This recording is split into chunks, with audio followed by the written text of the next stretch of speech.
Tory squabbling over Brexit is placing jobs and incomes in grave peril, Scotland's Europe minister has said. Mike Russell issued the warning after Ruth Davidson and Boris Johnson bitterly clashed ahead of the Tory conference. Russell said the party's civil war over Europe would destroy the prospect of a smooth Brexit transition deal. The SNP minister said the internecine Tory warfare was causing growing economic uncertainty. He said Tory Brexit plans were in disarray after this latest bout of infighting between Davidson and Johnson. Boris Johnson insisted that any post-withdrawal transition period must not last a second more than 2 years. However, Scottish Tory leader Davidson called for serious people to take charge of Brexit in a thinly veiled attack on the Foreign Secretary. Davidson is to address the Tory conference in Manchester today, when she is expected to be given star billing.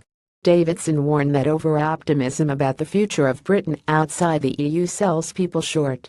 Johnson set out four red lines for Theresa May over Europe in a dramatic intervention on the eve of the Tory conference.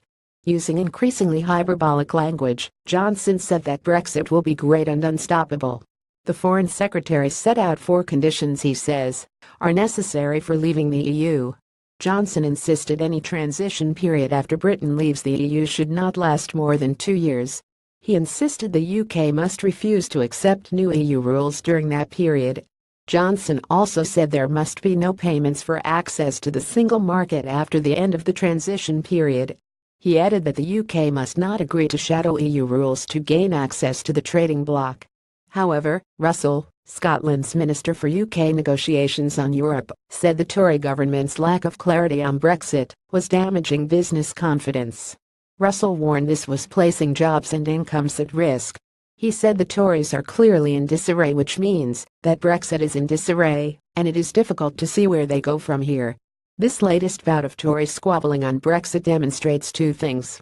First, they still do not know what they want from Brexit, and now we have the UK's Foreign Secretary wanting something as a red line which is simply impossible to achieve. Indeed, his conditions would in effect scupper the prospect of any transition. Secondly, if they carry on like this, no one will trust them. EU member states cannot be expected to take them seriously in the negotiations when every week a new position emerges and a new spat is ignited.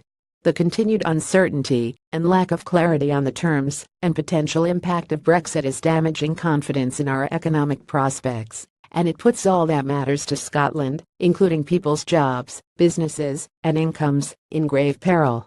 Johnson said that Brexit is going to be great, and we need to believe in ourselves and believe we can do it. The Foreign Secretary added it is unstoppable. Johnson's intervention will fuel speculation of a challenge to Theresa May, who will be seeking to reassert her authority as she goes into her first party conference since she lost her government's majority in the general election. However, Davidson took aim at those setting out what she sees as an unrealistic prospectus. In an eve of conference interview, she said, "I think optimism, positivity is good. I think over-optimism and not recognizing that there are practical realities that have to be faced, that have to be worked through, and that complexity is not something you just skip over, that you actually have to work through, I think sells people short." Davidson denied that the comment was directed at Johnson. However, when asked about Johnson's upbeat message, Davidson said, "I don't take issue with optimism. I am quite often accused of having a sort of ego element about myself as well. But there is the idea that this is quite hard and it needs serious people to do a lot of legwork and scan the detail to make sure we do get to a place where it will all be okay.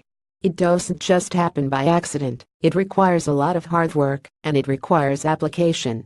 Meanwhile, Labour's shadow Brexit Secretary Keir Starmer has challenged Scotland's 13 Tory MPs to back his amendments to keep Brexit legislation and help protect devolution.